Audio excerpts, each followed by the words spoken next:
下面我们来安装 Git。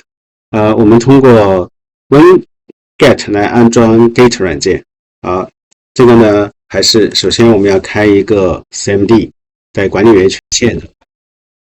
好，然后呢，我们切到这个 DV 目录下面，我们把所有的软件都安装在 C 盘的 DV 目录下面。好，然后下面呢，我们就可以进行安装。安装的时候呢，首先我们要去 search 一下 Git。Git 其实是非常多，然后呢，这个我已经知道，就是 Git 软件它的这个官方名是 Git， 对吧？所以呢，我们可以直接列出来。这个花的时间比较长。好，它的版本呢是 2.51.2。好，大家可以看到，每一个软件来说，它有一个名字，有个 ID， 还有一个版本。然后呢，这是它的源。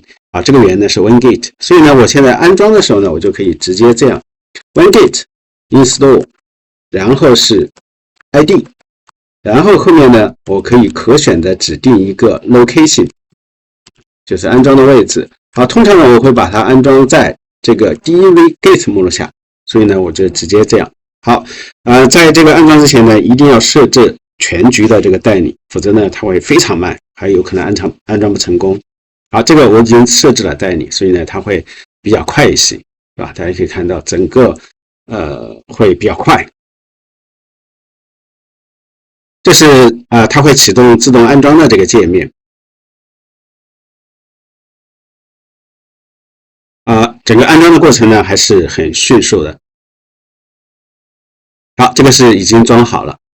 装好了之后呢，就是我们首先要确认一下这些安装的软件，它对我们的环境变量做了哪些改动。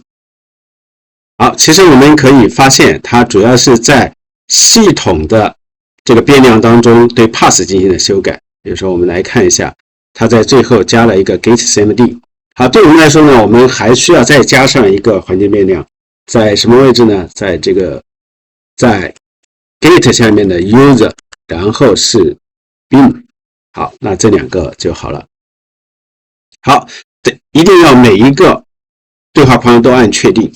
好，这个确定之后呢，在这里并没有生效，一定要把这个终端或者是软件重启之后，这个环境变量才会生效。所以我们先要退出来。好，然后在这里再启动一个 CMD， 还是在管理员权限。好，回来。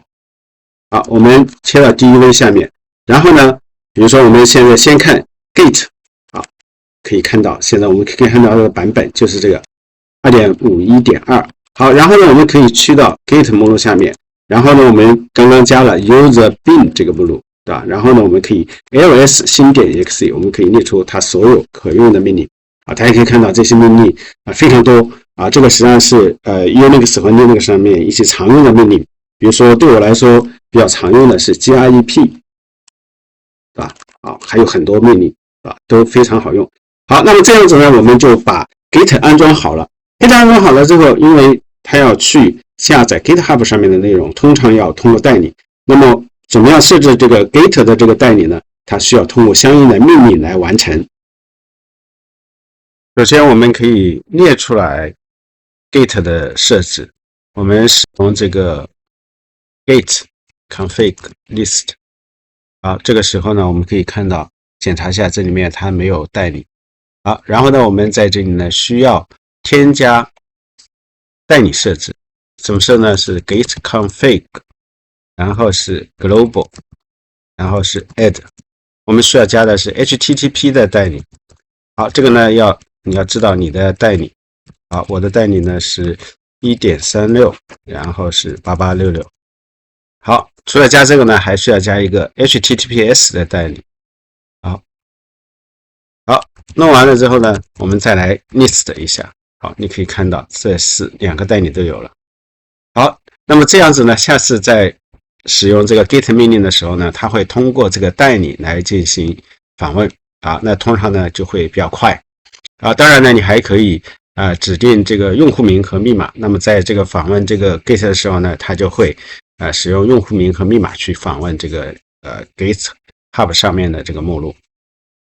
好，这是我们讲的这一部分的设置。